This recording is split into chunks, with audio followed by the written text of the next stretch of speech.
Boa noite a todos.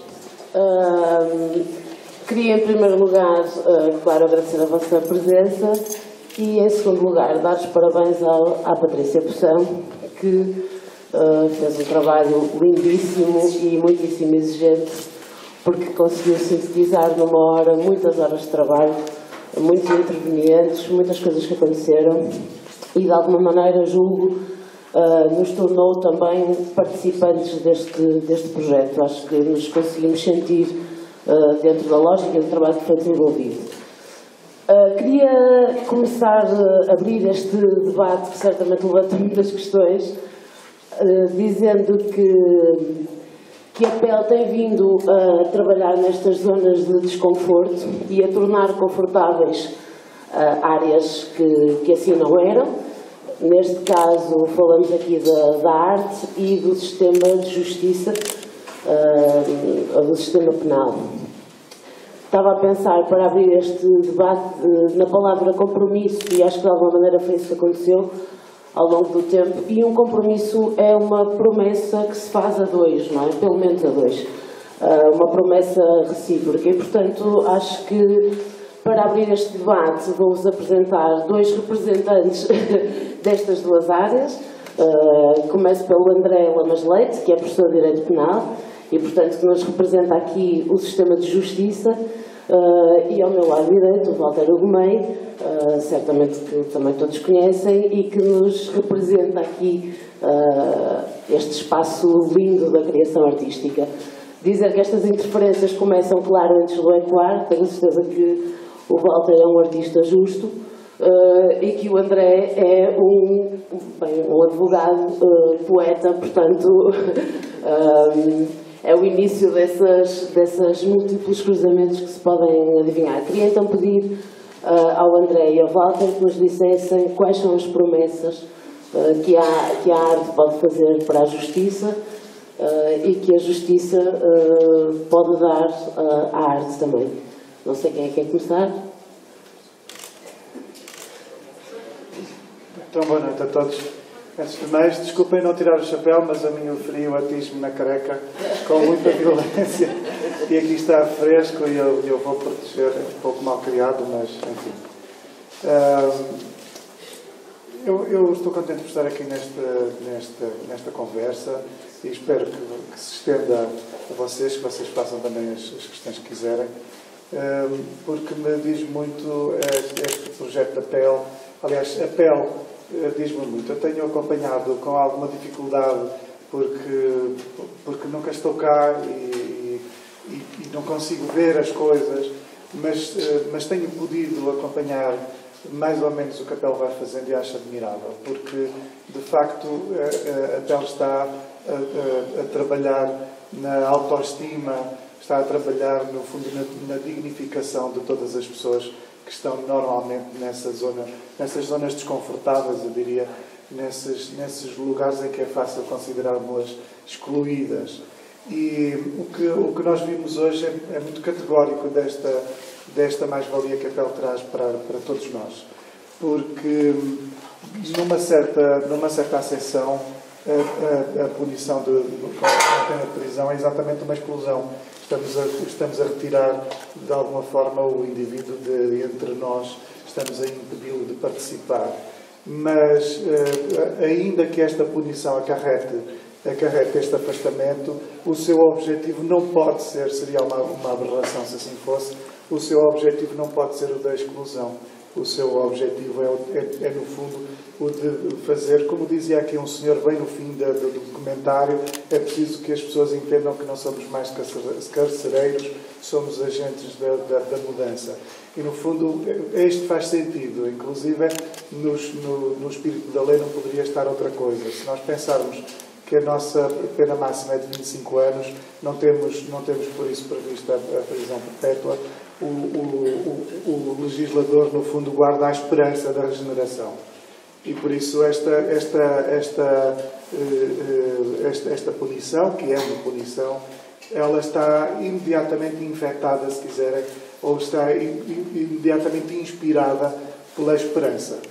E eu acho que isto que nós vimos com a PEL e temos vindo com o trabalho que a PEL faz, em que, a partir da arte, pretende trabalhar a identidade e a autoestima de cada um, é eventualmente um dos melhores passos, uma das melhores armas para a preparação de alguém, ou para, eu diria até, para a manutenção de alguém que de alguma forma se pode ele próprio considerar posto de parte.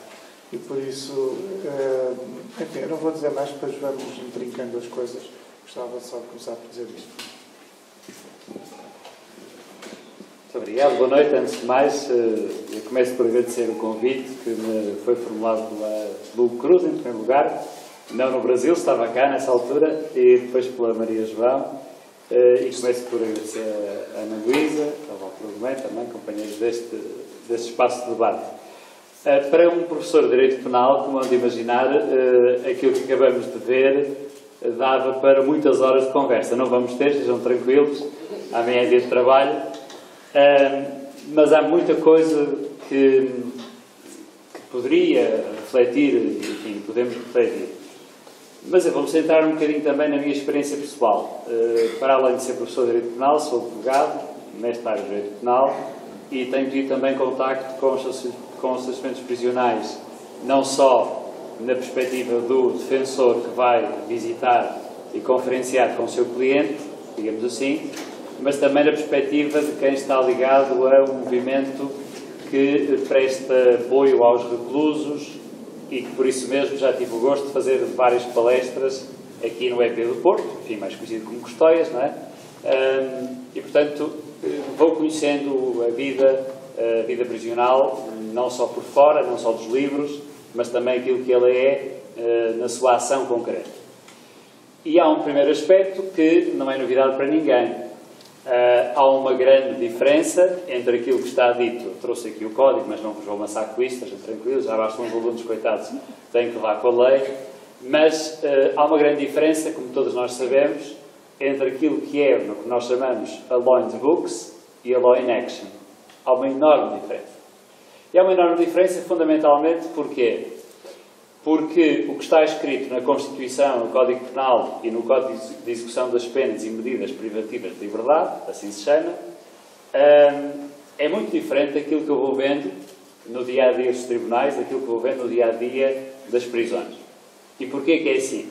Claro que há múltiplos fatores e não teríamos tempo sequer para escalpelizar cada um deles. Mas o primeiro fator tem que ver com isto. Nós temos uma população prisional neste momento de cerca de 14 mil pessoas.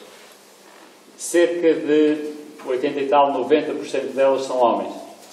Portanto, as mulheres reclusas são uma porcentagem muito diminuta. Temos cerca de 20% de reclusos estrangeiros, o que é um pouco mais do que a porcentagem que temos em Portugal de estrangeiros a viverem no nosso país. Portanto, como vão de imaginar, 14 mil reclusos, mesmo que multipliquemos isto pelas suas famílias, dão muito poucos votos. Curiosamente, os reclusos têm uma taxa de abstenção muito mais elevada do que aquela que já é muito elevada na população que não está encarcerada. Claro que houve um ex-primeiro-ministro que deu um contributo muito interessante porque quis votar e lembrou os outros reclusos que também podiam votar. Ele lembrou-os fundamentalmente disto, que foi dito aqui muitas vezes ao longo deste documentário maravilhoso. Felicito a Patrícia Poção, devia ter começado por aí, parabéns Patrícia, até porque nos dificultas depois disto dizer qualquer coisa. Mas, é bastante. Mas realmente, se nós pensarmos em qualquer campanha eleitoral, ouvimos falar nos reclusos? Não ouvimos. Eu já lhes chamei os esquecidos dos esquecidos. E são os esquecidos dos esquecidos porque realmente representam poucos votos e, portanto, têm pouco poder reivindicativo ou nenhum poder reivindicativo pela sua própria condição. E, por outro lado, porque o partido aparecer a dizer que vai procurar defender ou melhorar as condições dos reclusos não é popular. Porque a ideia que existe na nossa comunidade, não é só portuguesa, na comunidade em geral, é uma ideia supostamente bastante punitiva. Há estudos na criminologia que dizem isto. Se nós perguntarmos, e fez essa experiência, perguntarmos às pessoas, o sistema penal português, no nosso caso, é permissivo ou é um sistema muito punitivo? a generalidade das pessoas dizem que é um sistema muito permissivo. Eles estão lá, têm cama e mesa em roupa lavada, têm a possibilidade de jogar as consolas, têm televisão nas celas e, portanto, eu estou a pagar para aqueles malandros estarem lá dentro.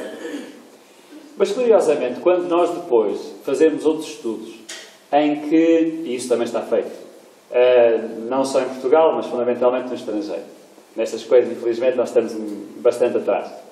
Mas em que nós apresentamos às pessoas um conjunto de factos, dados comprovados nos tribunais.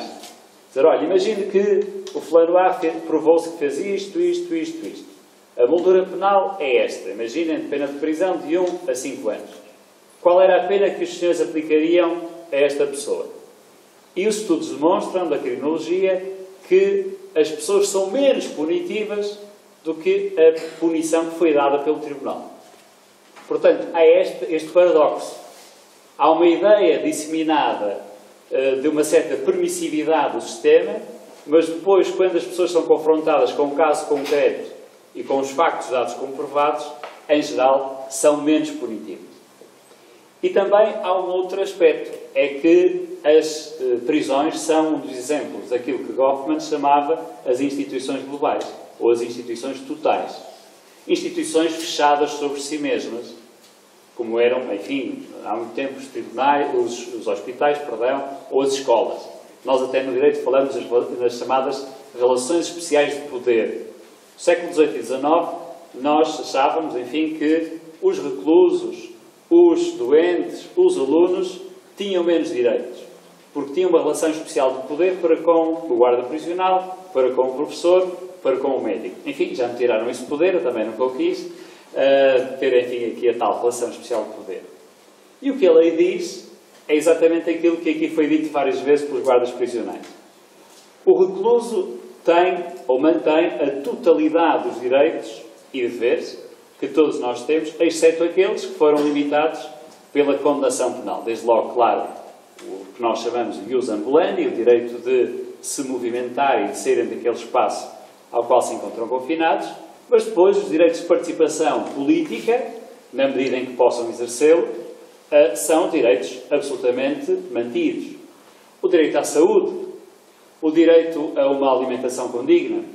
Portanto, são tudo direitos que a Constituição e a lei prevêem.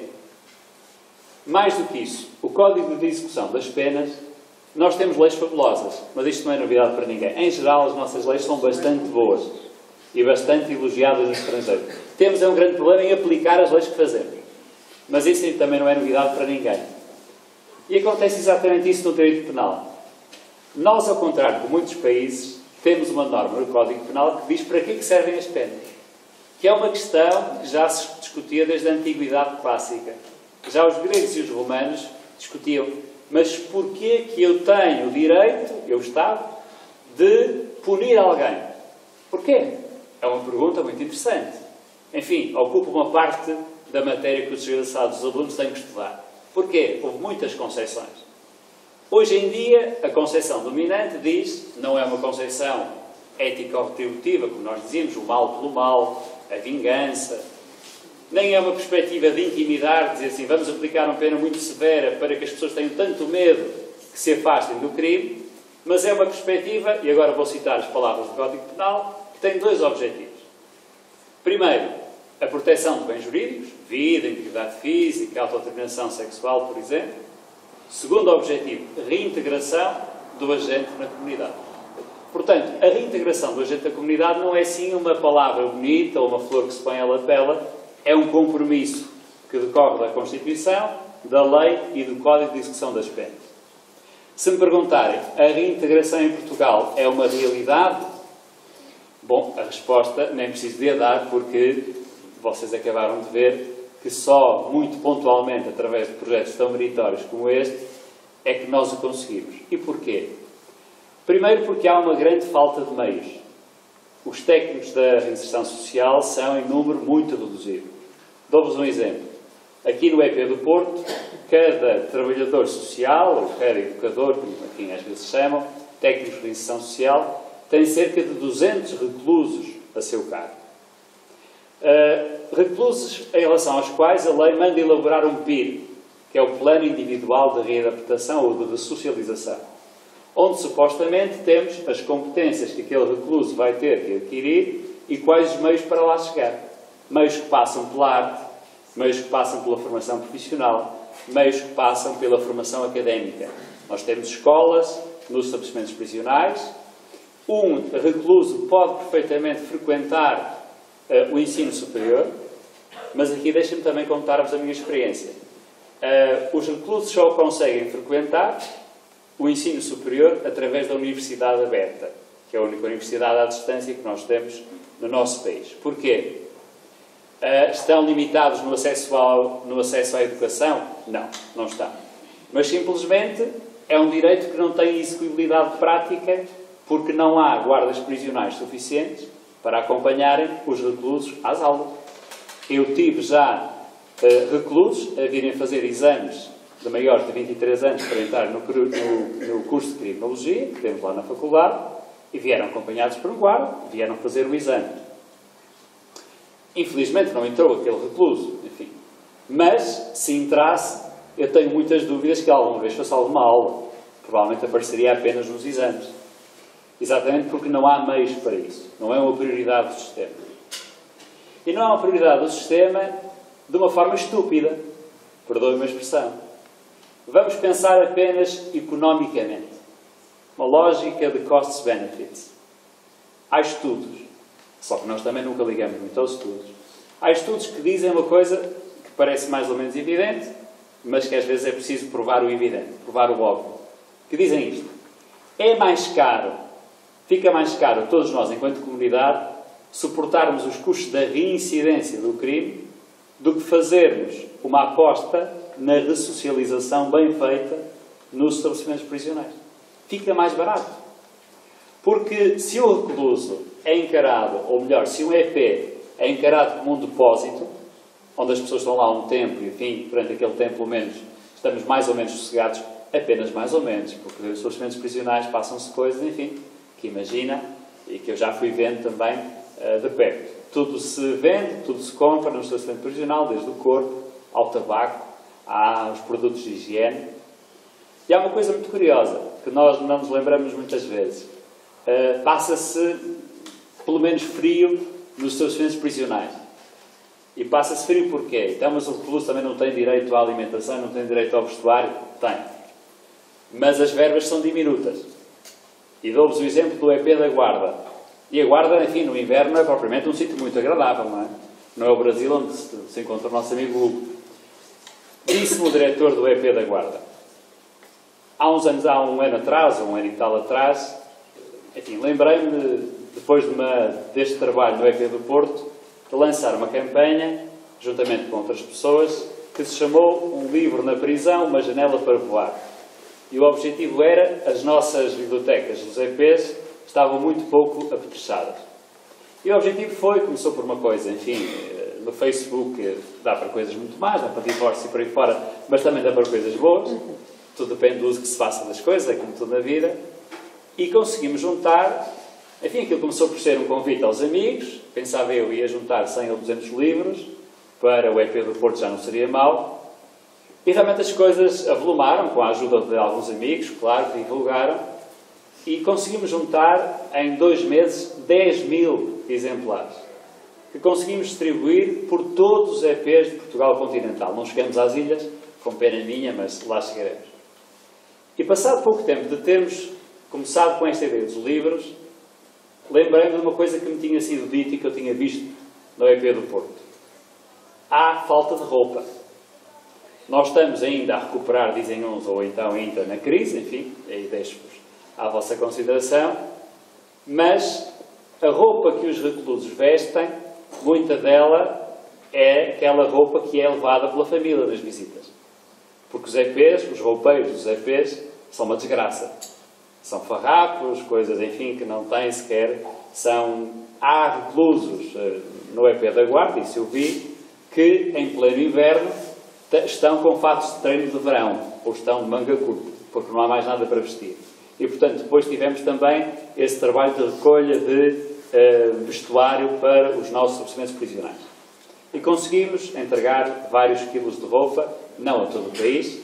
Aí a roupa não foi tão fácil das pessoas doarem, mas, enfim, será para uma outra fase, mas conseguimos entregar bastantes quilos de roupa. E, portanto, há uma coisa que nós também não podemos esquecer. Eu não quero com isto, e é sempre uma coisa que, quando se fez esta campanha, houve logo algumas pessoas na faculdade onde eu trabalho e fora que me disseram assim, havia de estar para pior. Então, em vez de te lembrares de ajudar os velhinhos e as criancinhas, vais aos presos. Disseram-me os seguranças da faculdade, a primeira coisa que me disseram. Então o doutor lembrou-se dos presos. Tanta gente boa para ajudar, vai-se agora lembrar desses tipos. Bem, e é curioso, porque houve um trabalho também muito interessante e houve quase uma regeneração de seguranças. Que primeiro acharam que eu estava doido, enfim, não anda muito longe da verdade, mas depois eles próprios foram os primeiros a ajudar-me a guardar os livros, a guardar as roupas e começarem a perceber isso que diz a lei. O recluso mantém a titularidade de todos os direitos, a não ser aqueles que, pela condenação, sejam limitados. Mais nada. Isto não quer dizer, porque também foram dizendo muitas pessoas, tem que ter cuidado com essas coisas porque dá a ideia de que quer desculpabilizar as pessoas. Nada mais errado. Eu não quero nem culpar nem desculpabilizá-los. Nem nenhum de nós nesta sala o quer fazer. Partimos todos do princípio de que estão justamente condenados. Também se perguntarmos a algum destes reclusos, são muito poucos aqueles que dizem, sim senhor, eu fiz isso. É evidente, não é? Tenho bem essa experiência e, portanto, são todos bons rapazes, nunca fizeram nada, estão lá injustamente. Sabemos que, na maior parte dos casos, na quase totalidade, não é assim. Agora, a nossa pergunta, eu acho que é uma pergunta muito pragmática. O que é que devemos fazer com o tempo que os reclusos estão no estacionamento prisional? Queremos, efetivamente, que a prisão seja uma escola do crime, como muitas vezes é? Ou queremos que aquele tempo seja aproveitado para que eles ganhem estas soft skills, para que eles ganhem a formação profissional, para depois poderem ter armas? Nós acompanhamos miúdos, eu lembro-me de acompanhar um miúdo com 12 anos, que começou por furtar os telemóveis aos colegas e por furtar os telemóveis nos autocarros, e que depois, enfim, à medida que ele foi envelhecendo depois ele passou da lei tutelar educativa, depois passou para o Código Penal, e portanto já era imputável penalmente, enfim, fez o percurso todo. Não é? Começou por ser uma criança em risco, porque foi, enfim, totalmente abandonada a educação pelos pais. E percorreu o sistema todo, percorreu a via sacra toda.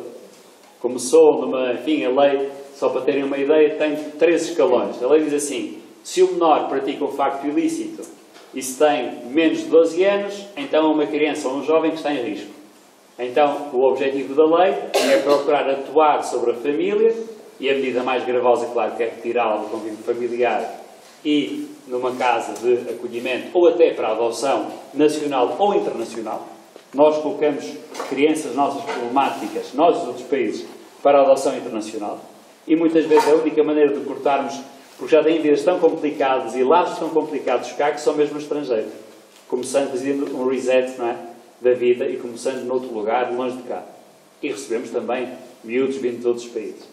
E, portanto, eu acompanhei esse miúdo que depois, na lei tutelar educativa, entre os 12 e menos de 16 anos, já começa a haver medidas tutelares, que é mais gravosa. Lembramos todos do caso da Gisberta, não é? Daqueles miúdos que mataram aquele transexual e que, portanto, foram condenados a internamento no centro educativo. E depois, a partir dos 16 anos, e a coisa já havia mais fino, porque já estamos dentro do sistema penal propriamente dito, embora ainda haja ali um regime mais favorável, digamos, para as pessoas, para os agentes que tenham entre 16 e menos de 21 anos. Portanto, várias pessoas nesta sala ainda podem beneficiar disso, eu não, já não estou dentro até aqui aos 21. Portanto, para dizer, enfim, estou a alongar-me, mas para dizer também, agora, e calmo já, o Código de Execução das Penas não podia ser mais favorável àquilo que vocês fizeram. Porque o Código de Execução das Penas diz claramente que a prisão é nociva. E diz que a pena deve ser executada de tal forma que se consiga reproduzir o mais possível a vida no exterior. Concordamos, penso eu, todos com isto. Diz mais. Diz que o estacionamento prisional deve incentivar o contacto com a comunidade exterior e que deve, por isso mesmo, estabelecer estas parcerias com instituições públicas ou privadas que pretendam interagir com os estabelecimentos prisionais. Portanto, isto tudo tem total cabimento legal. Porquê é que não se faz tanto? Bem, por um lado, por alguma inércia, enfim, nossa, por algum desconhecimento. Como digo, quem é que no dia-a-dia se lembra dos reclusos? Enfim, não é propriamente uma coisa pessoas de quem nos lembremos a miúdo. Nem nós no direito penal. Reparem, nas faculdades, nós ensinamos aos estudantes até à condenação. Como é que se faz até à condenação? E depois de eles entrarem na prisão? Isso já não estamos. Isso depois, enfim, na prática vocês vão ver como é que é. Está errado. Nós próprios nos desinteressamos. O direito muitas vezes fica à porta do estabelecimento prisional. Não entra lá para dentro. E, portanto, a partir dali é um mundo supostamente pouco interessante e que nós não temos que nos preocupar com isso. Mas então o Código, que diz isto tudo, e, enfim, acaba por ser totalmente permeável isto que foi feito, conta-nos a experiência que tive, e se calhar vocês com este projeto, enfim, tinham parceiros também muito fortes, institucionais, que ajudam sempre bastante. Mas com tal projeto de recolha de livros, tínhamos o anterior Diretor-Geral de Reinserção e Serviços Prisionais, enfim, que era uma pessoa que eu me vou tentar coibir para não ter eu próprio processo de crime, mas que era uma pessoa que tinha uma mentalidade de cartão. O Diretor-Geral, o Dr. Celso Manata, de facto, já esteve neste lugar, e ali um senhor que falou, foi aquele que referiu há pouco, que é o Dr. Paulo Noimento de Carvalho, que ainda por cima é lá colega na faculdade, não é por causa disso, mas tem uma mentalidade muito diferente. Mas vejam isto, quando começamos este projeto, escrevi imediatamente ao Diretor-Geral. Não para lhe pedir autorização, claro, não tenho que pedir autorização, mas para lhe dar a conhecer, para pedir a colaboração, porque eu depois precisava de distribuir os livros e a roupa pelos EPs, e precisava, obviamente, da autorização do Sr. Diretor-Geral. O Sr. Diretor-Geral, na altura, a primeira coisa que fez foi nunca responder àquilo que eu mandava. Mails, cartas, não respondeu. Depois de muita insistência telefónica, falei com as secretárias. Coitadas, enfim, depois tenho que fazer ali aquela ponta. E aquilo que me foi sugerido é que o Sr. Diretor-Geral tinha ficado muito incomodado porque eu estava a dar uma má imagem dos serviços prisionais. Estava a dizer que eles não tinham nem sequer livros, nem roupa para vestir os reclusos. E, portanto, que eu devia ter pedido autorização ao Diretor-Geral de Reinserção e Serviços Prisionais para ter lançado esta campanha. Era o que mais faltava. Eu não trabalho para a DGRSP. Trabalho para a Universidade do Porto e sou um cidadão, qualquer um de nós pode lançar uma campanha. Não lhe pedi autorização, o senhor não gostou. Bom, temos pena, não é? Portanto, continuamos com a campanha. Depois, procuramos, sempre desde o início, e sempre disse isto, que queríamos fazer uma entrega simbólica no EP do Porto, onde as coisas teriam mais sentido. Bem, como hão de imaginar, depois nestas coisas, uma grande desculpa é sempre a questão de segurança. Questões de segurança e do funcionamento do EP. Pediram uma lista circunstanciada de quem é que queríamos convidar. Convidamos quem se foi associando espontaneamente. Não se pediu a ninguém, mas houve várias câmaras que voluntariamente associaram. A Fundação de Serralves enviou livros maravilhosos e foi ótimo também a arte entrou nas prisões através dos livros ótimos da Fundação de Serralves. Enfim, várias editoras particulares, por aí fora. E, portanto, estas pessoas supostamente eram pessoas perigosas porque levantavam questões de segurança. Enfim, há presidentes de Câmara que são um bocado perigosos, mas não me parece que aqueles fossem propriamente pessoas perigosas ali. Portanto, não conseguimos fazer no EP porque, enfim, não tivemos resposta, havia problemas de segurança. Fizemos na faculdade. Fizemos na faculdade, e vamos acabar, fizemos na faculdade e fizemos também fundamentalmente com 2 reclusos que foram autorizados a falar. E foram os mais aplaudidos da tarde e muito bem, porque realmente se destinava a eles. E, portanto, e termino mesmo, só para dizer realmente que nós temos que estar mais empenhados com esta causa, não no sentido de desculpabilizar, mas no sentido muito pragmático. É um tempo que está a ser gasto por aquelas pessoas. Se nós lhes dermos ferramentas, ajudarmos a dar ferramentas, depois as pessoas sairão, de facto, mais reinseridas socialmente, para além das concepções humanistas que possamos ter. Bom, e já falei muito.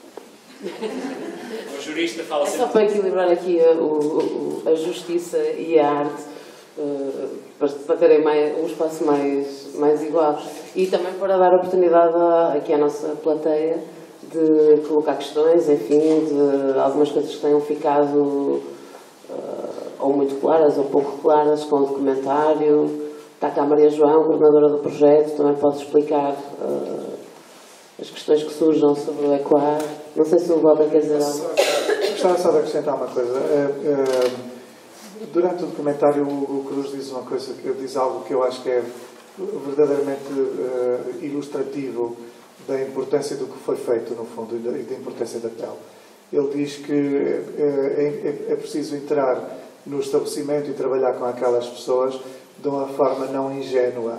E por isso, controlar, ele usa o termo romântico, controlar um bocadinho essa pulsão romântica de estarmos ali, no fundo, a salvar o mundo ou qualquer coisa desse estilo. E o que eu acho que nós observamos aqui, antes ainda de sabermos o que é que vai na consciência das pessoas, com que preconceitos é que as pessoas lidam ou deixam de lidar. Todos nós temos preconceitos, mesmo que achemos que não, temos preconceitos em relação a muita coisa.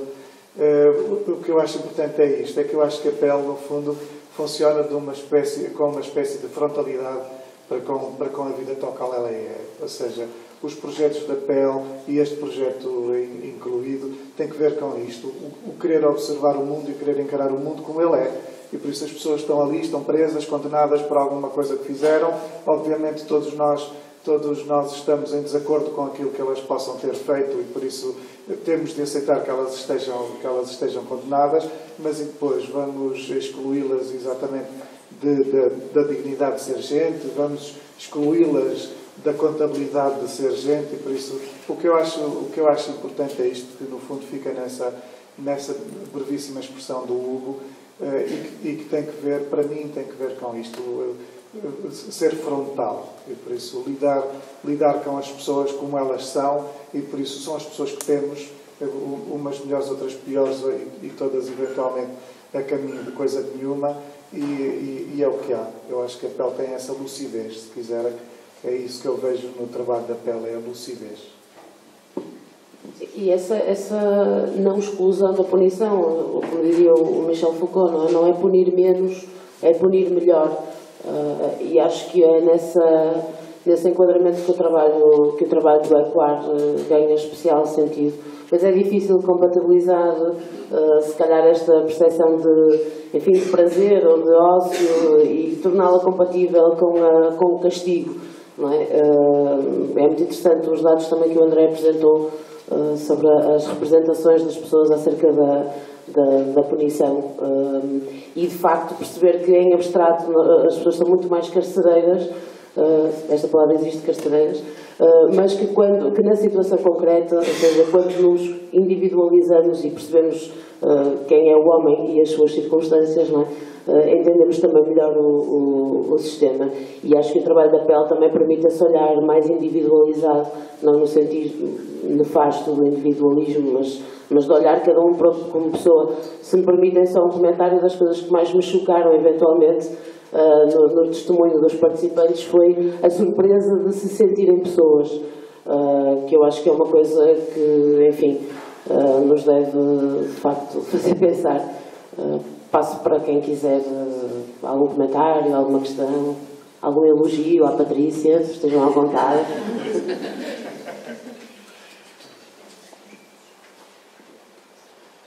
Não? Maria João, queres dizer alguma coisa? Acho que este é um espaço para que outras pessoas possam falar e possam refletir sobre tudo aquilo que nós fizemos, não só nos últimos 18 meses, mas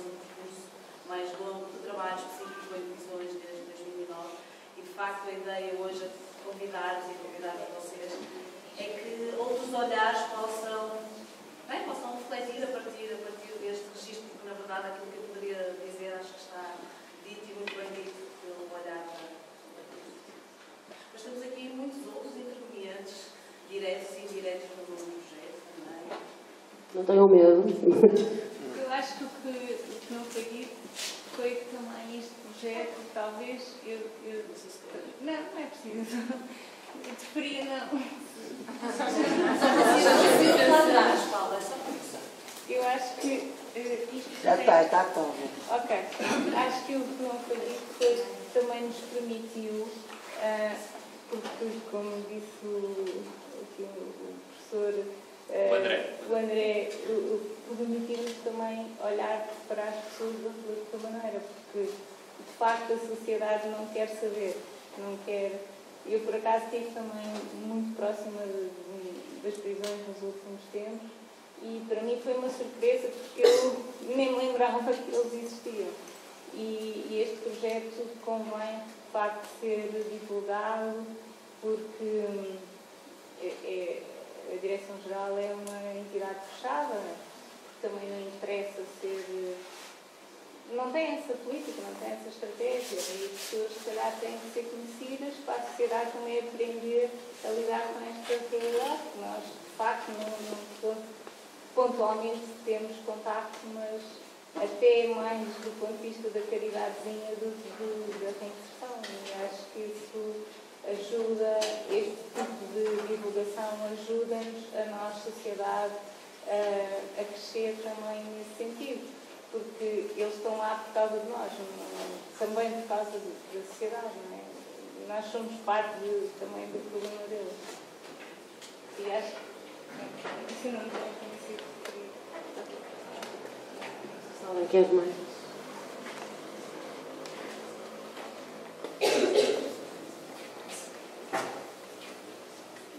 Vou só passar aqui. Então, eu queria só, enfim, quero mobilizar e, obviamente, as pessoas estão totalmente à vontade de fazer perguntas, mas é muito interessante também esta perspectiva do documentário que não foi por um caminho que muitas vezes existe, que é o caminho ou dos coitadinhos ou da caridadezinha. Nós temos uma série de associações muito bem intencionadas, porventura estarão aqui alguns visitadores, assim se chamam, pessoas que, enfim, que vão aos EPs. Nós sabemos que há muitos reclusos que não têm nenhuma visita, não têm nenhum respaldo familiar e, portanto, não têm visita nenhuma. E há visitadores que se organizam em associações, que são devidamente credenciadas pela Direção-Geral. Existe mesmo um organismo da Igreja Católica que se chama Pastoral Penitenciária, que faz um trabalho muito meritório. Mas é preciso sempre, e eu vou conhecendo este trabalho, é preciso sempre distinguir aqui duas coisas. Há pessoas que vão, enquanto voluntários, para os EPs, como quem vai quase, perdoe-me a comparação, um jardim zoológico ver os animais. É assim, como eles são. Afinal, também falam. Afinal, isso, obviamente, que é uma caricaturização. E a tal caridadezinha, que, enfim, eu acho que eu sou alérgico e acho que todos nós somos alérgicos à caridadezinha, às senhas de relacionamento, enfim, já o que é lembrar. Quem se lembrasse de democracia, em criar umas senhas para as pessoas que deitam os cavalos, enfim, mas deixemos isso. Pois, e portanto, é preciso ter cuidado com isto, não é numa ideia de caridadezinha. E portanto, é preciso que quem o faça tenha a devida formação. E há muitas destas associações que têm essa preocupação. Porque não pode ser para lá, nem simplesmente dizer, pronto, coitadinho, realmente, és um injustiçado. É preciso ter formação. Para ajudar no processo de reintegração social, é preciso pessoas muito capacitadas como intervieram neste projeto. As pessoas que ali estavam não eram assim os matutos que se lembraram de, enfim, vou fazer aqui uma coisa porreira. Não, é gente que tem formação na área das artes cênicas, da música, das várias formas de expressão artística. E que sabe que com lá com o quadrado que estavam a fazer o cruz, que há um objetivo. E que há técnicas. E daí também o intercâmbio com colegas estrangeiros para poderem trocar experiências. Portanto, não foi feita uma coisa assim sem sentido. Isso o Hugo dizia muito bem. que os projetos só fazem sentido quando são estruturados e quando têm um princípio, um meio e um fim. Sabemos quais são os objetivos. Porque senão não adianta. É pior a emenda que o soneto. Vamos colocar as pessoas piores. Porque é uma camada da população bastante fragilizada. É curioso porque quando passamos por um EP há sempre um espaço do ginásio. E eu das primeiras vezes aquilo fazia-me confusão e perguntava ao José Júlio, que apareceu ali, que é o diretor do EP do Porto, perguntava-lhe, olha, mas então, isto até do ponto de vista da segurança, que é tão importante, não vos faz confusão que estejam aí os tipos a puxar ferros, a ficarem em cima de martelões, depois viram-se aos guardas prisionais, fazem para aqui o motim. Eu disse, não, isto é ótimo, porque eles assim descarregam lá as energias todas, ficam mais calminhos e então não têm problema nenhum. Em geral, a coisa corre bem. Portanto, nós até incentivamos que eles vão ao ginásio e depois isto é como em tudo. Eu conheci, aqui apareceram guardas prisionais, apareceram chefes, aliás, os guardas, enfim, com discurso, pelo menos, também estavam a falar para a televisão, não é? Para a Câmara, com um discurso fantástico, mas também conheci outros. Dou-vos o exemplo de um aluno meu, de um aluno que tive de mestrado, que era guarda prisional e que estava a tentar estudar a mediação em contexto prisional, que é um ótimo tema. E que depois, enfim, nas reuniões de trabalho, a dada altura se esquece, porque aquilo, enfim, são todos um bando de gente malfeitores e agora têm estas associações todas a protegê-los, é a Amnistia Internacional, é o Provedor de Justiça, e quem é que trata de nós? Quem é que cuida de nós, guardas prisionais? Portanto, também há esta mentalidade, não é? Esta mentalidade de exercício do poder. E é relativamente fácil de ser o poder quando temos nós a chave na mão. E eles têm a chave na mão. E, curiosamente, enfim, eu estou, obviamente, a generalizar, repito, há gente muito boa também, mas há uma coisa que, no contacto com as prisões, já percebi, e percebi rapidamente. Quem manda no estacionamento prisional não é o diretor ou a diretora. Quem manda no estacionamento prisional são os guardas prisionais. Muito mais que o diretor. O diretor pode dar uma ordem e se o chefe dos guardas não concordar com ela, arranja a maneira daquilo ficar na gaveta e não quer concretizado. Isso quem está no terreno sabe isso, não é? Portanto, agora, como digo, há de tudo, como em todas as profissões. Mas também temos que ver que é sempre um mecanismo que, por própria natureza, é um mecanismo encerrado sobre si mesmo. Queria só acrescentar, de facto, o documentário passa uma imagem até muito fácil, muito positiva destes 18 meses e parece que tudo correu muito bem e, na verdade, conseguiram-se grandes resultados. Mas aquilo que tu estavas a dizer, e é absolutamente verdade, é o contexto, provavelmente, mais permeável a todo tipo de fatores externos. Ou seja, se o guarda está de mau humor e naquele dia não chama, não há sessão. Se temos greve de guardas, então não há sessão. E quando há, o grupo está muito estabilizado, porque teve uma semana sem visitas, sem tabaco, sem drogas. Os guardas chamavam, em Santa Cruz do Bispo, em que a oficina era a oficina de dança, os guardas chamavam-nos venham para o baile, ou seja, eram algo de chacota no meio dos outros reclusos, ou seja, foi muito difícil. Podia ser para o balé. Era pior se fosse para o balé. Sim. Não é para homens. Sim, faziam comentários como então vão para a dança do Arão. De facto, esse foi o fator mais complexo de lidar ao longo destes meses. Aquelas pessoas que estão ali a dançar são familiares das mulheres?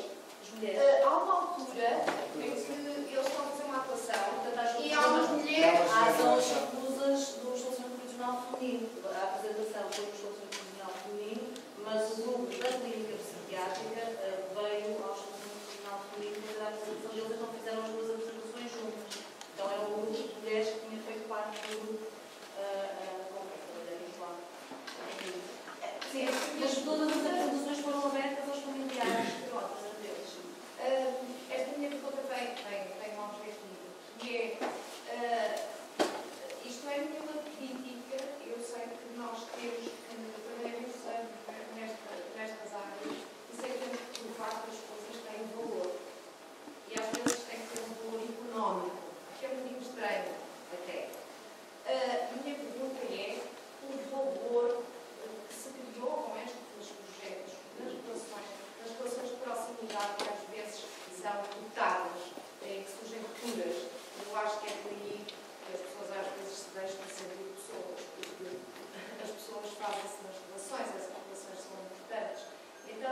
minha questão é um bocadinho por aí. Que impacto é que isto teve nessas relações familiares, nas relações com os guardas prisionais, nas relações que, de facto, estão no dia-a-dia, nas rotinas destas pessoas? Ou, se não for no dia-a-dia, às vezes as visitas são mensais. Não, melhor, tenho esses dados, mas todos esses dados foram medidos de uma forma qualitativa pelo estudo de avaliação de impacto que será divulgado agora no próximo mês, que foram buscar todo tipo de valores que foram produzidos e os impactos desses valores a diferentes dimensões, e esse nível relacionado, nesses diferentes níveis que apontou, está considerado, não só está considerado pelos diferentes intervenientes no projeto, desde os alunos, aos guardas prisionais, aos técnicos. Por isso, em breve, vamos ter uma publicação que vai ser no próximo mês e que vai também incluir esse isto para dizer que não tenho dúvidas de lado, mas que isto teve vários impactos e positivos a esse nível.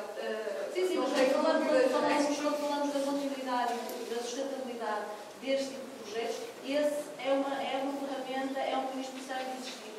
Existiu, foi feito pela Universidade Católica, por isso já está feito, mas vai ser incluído na publicação, por isso depois vocês também recebem essa informação. E a dar-vos os parabéns a todos. No dia-a-dia eu posso falar, porque eu sou técnica de investigação regional do Clube, que se verificou, neste primeiro grupo falando de teatro, este de música, eles realmente trabalhamos com os piores, com os que estavam mesmo confinados ao espaço em que não faziam nada e não se levantavam sequer de manhã, em termos de rotina. Eu lembro-me de ter ido chamar alguns, eles estavam a dormir. Neste momento eu vou de manhã à escola quando ia para o grupo de música e eles estavam na escola. Mudou, inclusive, o cotidiano, não preciso, penso que estão a ouvir, não. Eles estão diferentes, conseguem, havia muita dificuldade em estar quieta, em falar, em ouvir, em escutar. Estas pequenas coisas foram-se. E a relação e a forma como o guarda os olha, em alguns nem tanto, porque realmente não houve uma mudança significativa, nem todo o impacto é igual em cada um deles. Portanto, o potencial de mudança ou o momento faz a diferença. E portanto, não vamos ter, e não tivemos certeza, e podemos ver isso depois. Não penso que este estudo tenha essa análise tão cuidadosa, porque é mais difícil e tem que ser um follow-up mais alongado, mas houve realmente mudança de a maior parte deles estavam inativos, não estão na escola, estão a fazer qualquer atividade, mudaram de pavilhão, procuram os meus colegas, eu não tanto, mas os meus colegas que não estavam no projeto, eles vão ter com a técnica e perguntam se há mais e vão procurar atividades realmente diferentes. E também a forma como o guarda o encara e se relaciona também. Há realmente uma forma, porque eram recursos difíceis e eram realmente olhados com esse olhar. Como reagiam, eles são reativos, são muito reativos. E, portanto, tudo isto muda. Portanto, no dia-a-dia vê-se isso. É claro que os impactos não são assim, a continuidade são 3 meses e é curto, mas realmente muda. Sim, mas tem impactos. O esforço que foi feito com o projeto foi de criar, com os estabelecimentos prisionais, respostas para os jovens quando terminassem o projeto. Ou seja, ponham ao comprido que dá para os 3. Interessar novas atividades de prisão. E os dados que nós temos é que a grande maioria deles está neste momento a frequentar a formação ou escolas, se estão a organizar em grupos de teatro, em grupos de música autónomos. É curioso que aquilo que é mais evidenciado. Isso é fantástico. Sim, claro, é o principal. Claro, aquilo que é mais evidenciado por eles, ou seja, o que é que eles acham que foi mais positivo na participação, tem a ver com o trabalho em equipa. E a Mafalda sabe, a Mafalda fez parte da equipa pedagógica e recolheu todo este material dos jovens. O trabalhar em equipa foi uma surpresa para a maior parte deles, e a questão da afetividade, a relação que criaram com a equipa, esse foi o elemento que desbloqueou depois todo o processo. Por isso, em primeiro lugar, a facilidade na relação, o afeto também. Obviamente, o aspecto lúdico, o facto de se divertirem, interessante perceber se aqui o Abel e a Mafalda, a Margarida e a Tânia tinham esse papel nas sessões de feedback, focado num feedback positivo, porque a maior parte deles era a primeira vez que recebiam um feedback positivo relativamente às suas competências, ao seu comportamento, e terem alguém de fora a dizer, olha, mas tu fazes bem isto. E eu vi isto numa situação muito, muito concreta. E para eles era surpreendente. Mas tu viste mesmo isso? Tu viste que eu, sei lá, que eu trabalho bem em equipa. E a ideia foi sempre fazer essa transferência, e aqui muito pela experiência com a Abel, da Tânia e da Margarida, que partilharam esse passado. E para eles era mais fácil e mais próxima a comunicação, porque eles davam esse exemplo. Ok, eu também participei num projeto artístico quando estava preso, e isto trouxe-me coisas muito positivas. Neste momento eu faço parte da equipa, não é? Sou pago para isso, sou pago pelo papel que estou a ter aqui com vocês. E isto é possível vocês transferirem algumas das coisas que vocês estão a sentir aqui e que vocês sentem que são capazes para a vossa vida lá fora. E esse foi, sobretudo, também um dos objetivos. Eu gostava de fazer um comentário dividido em duas pequeninas partes, já que também posso dizer que fui beneficiária do projeto, porque trabalho todos os dias lá dentro com eles, no âmbito da reeducação. E um facto curioso, claro, para além deles continuarem a perguntar quando é que há mais, quando é que há outro, quando começamos outro projeto, um facto muito curioso que eu acho que ficou lá no nosso EP é que se abriu um espaço de trabalho. Há uma grande área à porta da garagem, que serve ao mesmo tempo de garagem, mas sobretudo oficinas, para onde foi preciso ir trabalhar, porque o projeto precisava de espaço. E então, aquilo deu alguns arrepios a nível de vigilância, mas lá animiram até para tirar um pouco o barulho dos tachos de dentro para a rua, e começou-se a trabalhar ali naquele espaço bastante amplo. E foi engraçado, correu bem. Mais tarde esse espaço já está a ser utilizado quando a escola quer fazer um agosto, quando a escola quer fazer uns jogos, e isto eu registro, porque o espaço ali é tão importante. Vivê-lo, pronto, aquele espaço passou a ser vivido agora de muitas formas, e isso foi o ecoar que lá deixou. Depois, uma outra nota, que de facto eu estou completamente de acordo em relação àquilo que disse na primeira parte da sua intervenção sobre o facto de eles não votarem, portanto, são muitas pessoas sem voz, sem poder. Mesmo que isso acontecesse, infelizmente, em massa, ainda assim eram poucos, mas acontecia e podia ser que fosse falar. Portanto, vai ser difícil este empoderamento. E também é muito importante que alguém pudesse fazer uma avaliação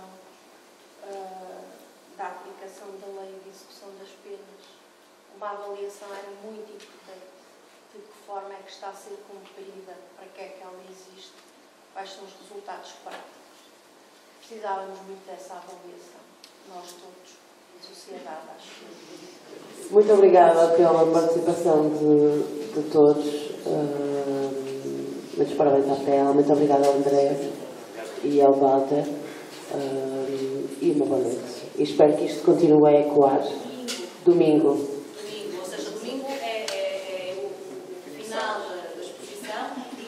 Também com o lançamento do livro da Bárbara Santos, que é uma grande referência mundial do teatro do oprimido, e vai ser aqui, domingo, às 4 da tarde. Não se esqueçam, será a última oportunidade de verem a exposição aqui. Esperemos que a possam ver em Lisboa, não é, Paula? Em breve.